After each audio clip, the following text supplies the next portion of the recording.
Murderers and those malarkey, they destroy what Speaker's Corner. Great men, like this man before me, and our other gentleman here as well, are displaying what Speaker's Corner is truly for and should always be enshrined for.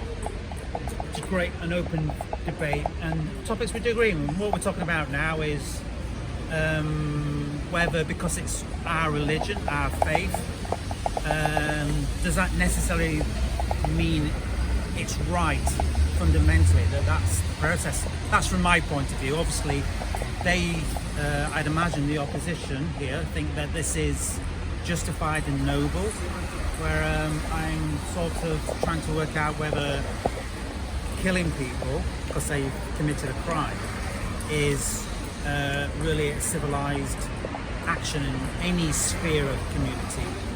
And is that an unfair appraisal?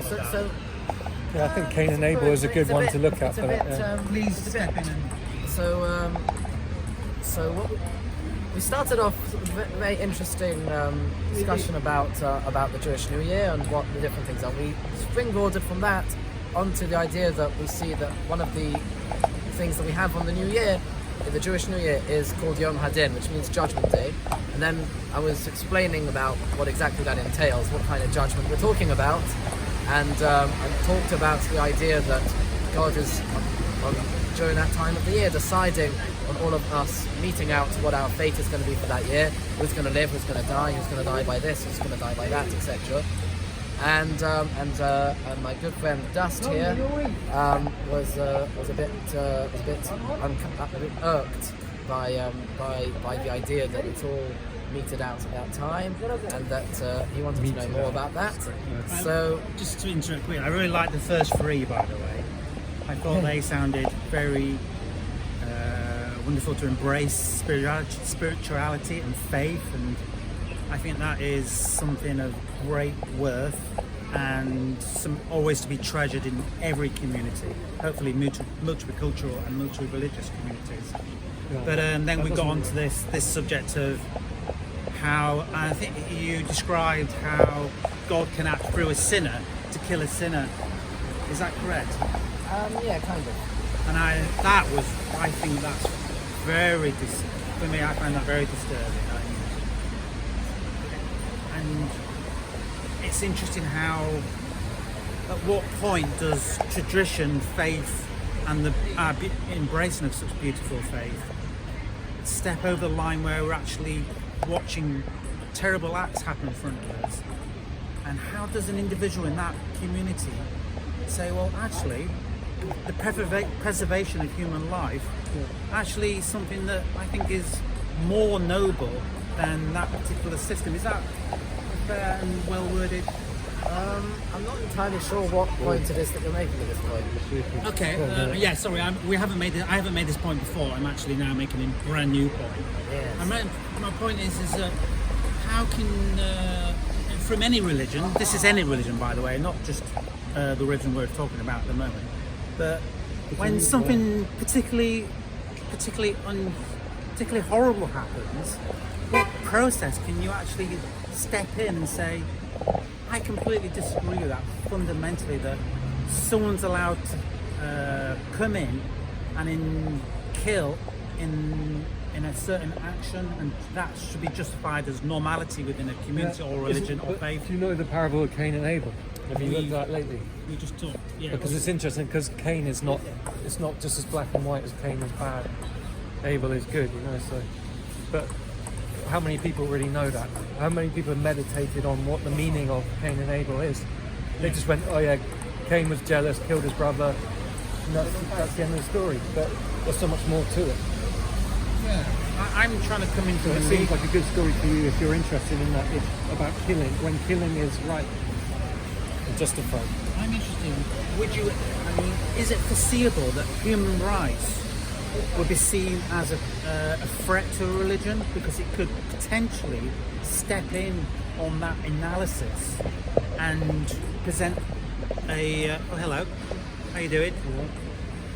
That was very Ninja. good. We know each other, don't we? Am I? Yeah. It's another ninja. Acting like I've never met him before. Happy New Year to you, by the way. So something like human rights to a religion, any religion, rights. again, would that be seen as a threat because it is in a way imposing that concept or an idea that reality takes shape, that somehow God his interpretation of a sentence or allowing an act to happen is actually infringing on God's worldview or universal view. Does that make any sense? I'm probably overreaching with my intellect here. But Can you sum it up in a It's a bit sentence? wishy-washy. What's the main point you were My main point is that if human beings come together and go, this is actually what is human and civilized, Yeah. and that steps directly on the toes of a particular religion, That any starts with religion, the Old again. Testament. Pardon? Civilization. Any particular Right. religion, No, it doesn't. Before that. Christian, Jewish, or Muslim, thank you, or any Before that. and any other Christian, but those are the main ones because I live in the West, of course.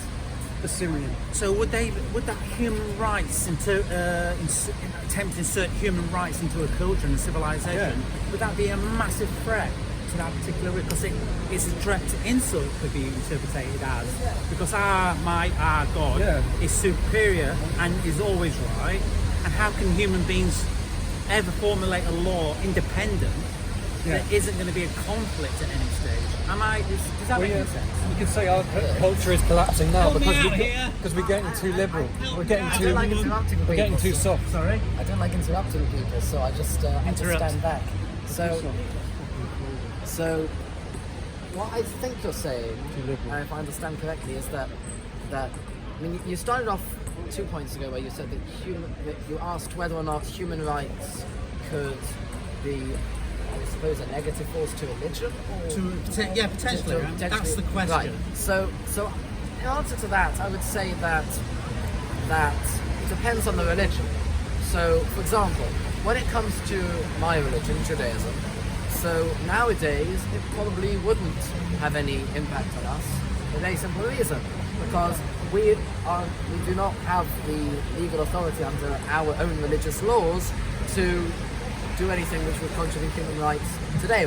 We can't kill anyone today. We're not going to kill Amalekites because we don't know who they are. We can't have our courts enact the death penalty because we don't have a Sanhedrin. We're not allowed to have a Sanhedrin because we don't have certain processes in the temple and various things that were necessary for such a thing to exist. Yeah. And therefore we can't bring these back at the moment and have to wait till the Messiah comes in order to bring this stuff. And so that wouldn't, therefore human rights wouldn't have anything to do with us. Now, with regards to other religions, it might be a bit different. Of course, religions that don't have a concept of laws changing based on exile, okay, like for example Islam and Christianity, so that might be a little bit different because they don't have such a concept. You change that the laws have different applications depending on where you are. So for example, some of the more fundamentalist forms of Sufi of the Sufi branch of Sunni Islam, some of these more modern revisionists who want to remake the original type of caliphate, right, which gives way to organizations like Al Qaeda, for example. Yeah.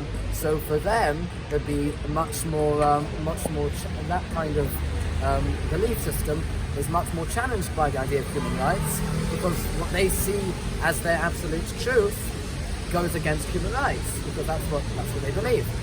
As I say, it wouldn't affect us, it could affect them. And in terms of Christians, I don't know if Christianity really has a thing of killing people on the outset. Yes, a lot of Christians did kill people over the years, like the Crusaders, but that was really in certain circumstances where popes were in favour of doing certain things, and they haven't really said anything. They haven't really done any of this stuff in a very long time, so I don't think it would really be an issue. We were hanging people till quite recently, quite a lot. Yeah, Christianity glorifies killing in the name of God. That is absolutely the truth. The college, Which groups? Catholicism, Orthodoxy, Protestantism? the religious group that are in charge in this country, the Catholic, Christian Church of England. Church of England. And Church of England. Well, we don't even have the death penalty in this country. until the very reason. Yeah, so that's They're so stops that. spineless, And that's trust me. because what I was talking about earlier is when people think actually killing in the name of God isn't something that We we stop should, raining to move into the shelter. Under the arch. which is something of Catholics like to. which is what basic civilization should be doing and normalizing killing people. And I think this is, and then we've got the Crusades, Yes. and the Crusades in the Muslim countries, the Iraq War, World War II. These were religious wars. So it's even to modern day history. These are religious wars, which all the religions contributed to, by the way, World War II. But the Iraq War was just wholly a Christian, potentially wholly a Christian. Actually, now I've said that, I might not. Tony Blair converted to Catholicism after Exactly. because he was guilty as hell. They thought that killing a certain religion en masse was justified because their religion and the way that religion is constructed when you're a child and educated as a child, they normalize this mass killing because the profits, not just profit in money, I mean profits for your faith and your afterlife experience, would be gross in the extreme, as gross as in complete mad. That's so there is still today this in the Christian construct, this idea that murder is justified and brilliant. It makes your place in heaven because this is a lot about to do with heaven and the construct of heaven. If you do a certain act like Tony Blair, murder. How many Muslims now have been murdered in Iraq? Anyone know? In excess of hundreds of thousands. So that certifies, that inserts someone like Tony Blair place into heaven as pretty high But up it's and the noble. Sunni and the Shiites fighting each other, isn't it? Anyone disagree with that? Right? Like it was Catholics and Protestants in Northern Ireland killing each other. The more you kill, the higher space you But get they in. believe the same thing. Yeah, they're constructs of heaven. So it shows you that humans, What I'm proposing the here, by closer the they way, agree, the more they hate each other. that's a great profit for people like Tony Blair. What I'm proposing here is heaven is a political construct, by the way. That's what I'm saying. Christian heaven is a political construct, and if you perform certain actions, you end up in a certain position, and with X amount of slaves. Christians have an obsession with slaves and taking them to heaven with them. Don't ask me about why. You'll have to Romans talk to seem to be Christians very about keen that. on them before Christianity. Just In general, all Christians, Christianity? the ones that tend to read a thing called the Bible. All Christians believe in the Bible. Which Christian sects are you talking about? I don't see Protestants as believing that. I've not met Catholics who believe that. I've not met Orthodox people who believe that. The people Opus who Dei. follow these faiths are very different from the people in charge of these faiths. Well, first of all, there's no one in charge of the Protestant faith because Protestantism is by nature decentralized.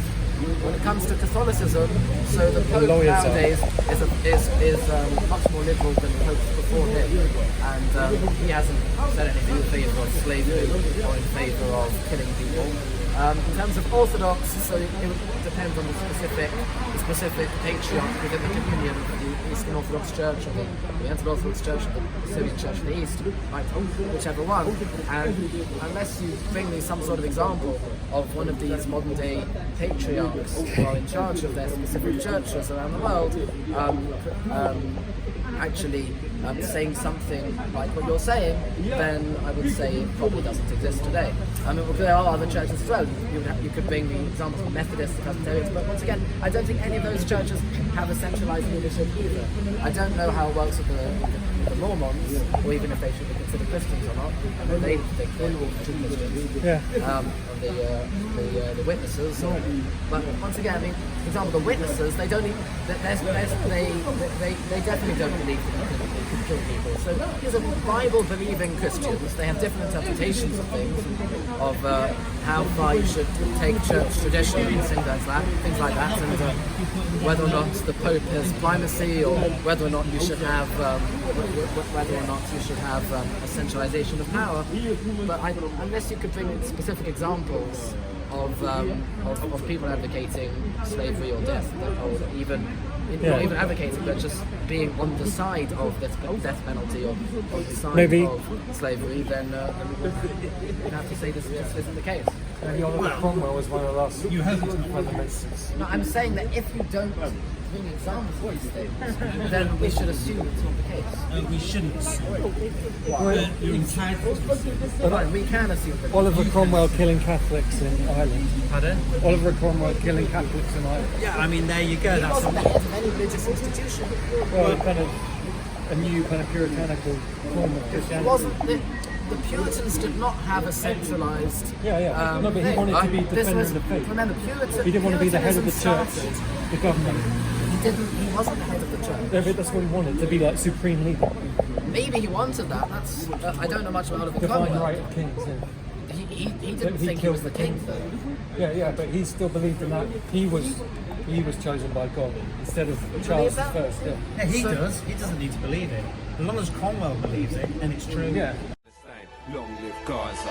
All you see is war every time you turn your head at night. There's bloodshed on the floor.